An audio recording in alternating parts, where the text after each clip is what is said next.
I'm Tim Taylor. Wanted to give a little update because just a few days ago, we held our annual accountability meeting, and I gave our report to the elders that we report to every year that examine our lives and our ministry, our stewardship.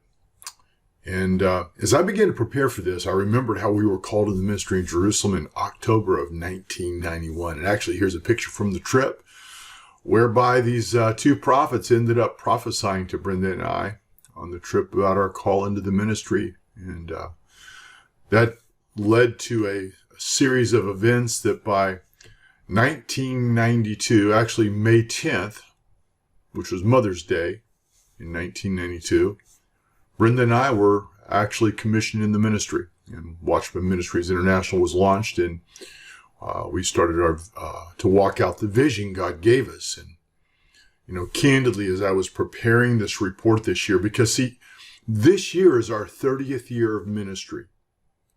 And as I began to reflect back, I remembered the vision, the missions God gave us, and different things God said, and the things He's done. And my friends, I got to tell you, I was so very humbled. I can't quite express the gratitude. I'm amazed at what God's done. Because you see, no vision is ever fulfilled alone.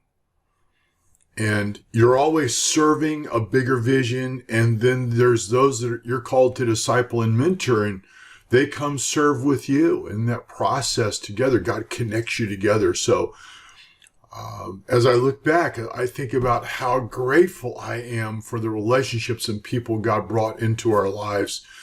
Some stayed for a long time, some for a short time, but all in all, it all worked together for good to those who are called according to His purpose.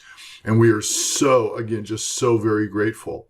And as I began to look back, I began to rehearse where we started. I remember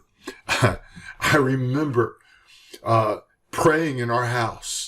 And sometimes our kids coming in, and I'd be really late, and one time it was be cold, and I'd have a blanket over me, and I'd be in the middle of the floor praying, and we had a map up there, I was praying for the nations of, and we didn't have barely 2 dimes to rub together, but sometimes the kids would walk in while I was praying. I would scare them because they didn't realize I was praying under that blanket on the floor. And I remember the dreams, the visions, and the things that seemed so impossible, and then to look back and reflect and realize, I report oftentimes how we've touched leaders in over 38 nations have reported using our strategy to mobilize. And we've actually been to over 30 nations, and between Brenda and I, and I report we've served 38. Here's the truth: I quit counting how many leaders in nations we were serving in 2012. I know it's gone far beyond that. I just quit trying to count. I know by 2012, I was reporting how our leaders had reported to me how that more than 36 or 38 prayer centers had been launched. And out of that, more than 40 local churches had been birthed out of that as they prayed and obeyed. And again, that was 2012, and I quit trying to count all the things God did. And again, I was just humbled and amazed. And then I remembered how that in 2007, God began to speak to me about the Army of the Lord and ARCs, Apostolic Resource Centers. And I was meditating upon the word one day, and I realized, when it talks about Jesus says, don't you know I could call 12 legions of angels? And I realized something, and that was, number one, Jesus didn't call the 12 legions of angels because He hadn't gone to the cross yet. And when I realized, it's like, my goodness, He couldn't do that. He shouldn't do that because He still had to go to the cross, but He could have. And then I began to realize, on earth as it is in heaven, Jesus went to the cross. That job's been done. Father, I begin to pray, give me my 12 legions on earth as it is in army, my 12 armies on earth as it is in heaven.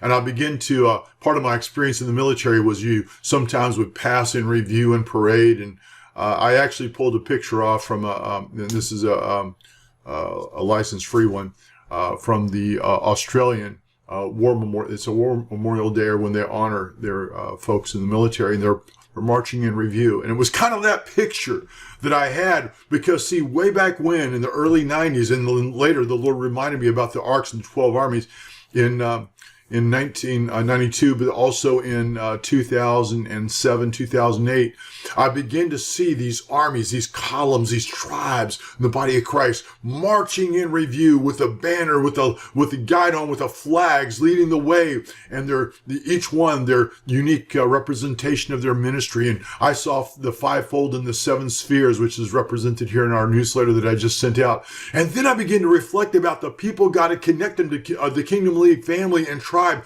And it's like, oh my goodness, God's been doing this, because as I look at each one of these people, these ministries, these families that we've been given to serve, to co-labor with, and I begin to realize their own calls and how it fit and flowed so well, and how we have, like, Dr. Charlene Allen. It's like she's such a beautiful teacher, does such a marvelous job of discipleship, and she's reaching into prisons, she's ministering to people on the streets, the poor, the homeless, and she's bringing in and she's raising up disciples, and she's started her own Bible school, and she ordained their first ministers just a few years ago. And oh my goodness, I think of Troy Green, who's leading this army of prayer warriors. I think about Apostle Lisa McFarland, who's raising up Warring Dove International. And it's this War Dove tribe, because Warring Dove is actually her First Nations name. She's Blackfeet, and she's also part Jewish, and she's raising up this prophetic army. And I could just keep on going with Dr. Don Bell and Michael and Seti Passion and Stephen Jones, raise up a healing army. And Nani's in India, John Mark's in Myanmar. We got people scattered all over the globe. And I'm just so humbled, because as I reflected on each one of their call, and I thought about the seven spheres and the fivefold, it's so like, oh my Lord, this is being done. And again, I'm just so humbled and grateful. I'm thankful. And so I also shared in my update in the newsletter, and I'll provide a link to this in the description to the article. But this is the newsletter I sent out to, excuse me, to the people that gave last year. We sent them out a thank you, letting them know this is what happened. I shared an experience too that, I got COVID last year, and for a couple of weeks I couldn't hear the Lord. And the first thing I heard the Lord when I came out of that was, teach me to number my days that I might gain a heart of wisdom. And immediately I had flashed before my eyes these dreams, visions, words, experiences, the signs and wonders, and all these things that occurred it flashed before my eyes in an instant. And I was so very grateful. I was so very humbled. It's like, yes, Lord, everything you said was true. Everything you had us do, it worked.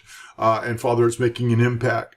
Simultaneously, I was very frustrated, because there were seemingly so few communities that had been transformed. And part of the context of that was actually Intercessors for America picked up and shared an article back in October of last year that was picked up by Breaking Christian News about a county in Texas that had been impacted by One Church One Day, that had been going on for 5 years. More than 40 churches working together in 11 cities, collaborating together to pray and transform their community. It's like, Lord, there's got to be a way to deploy this so much more quicker than the way we've been doing it, because we're so grateful for the historical impact it's had. But I'm saying, Father, teach me to number my days that I might gain a heart of wisdom. I want to be a better steward in my latter days than I was in my former days.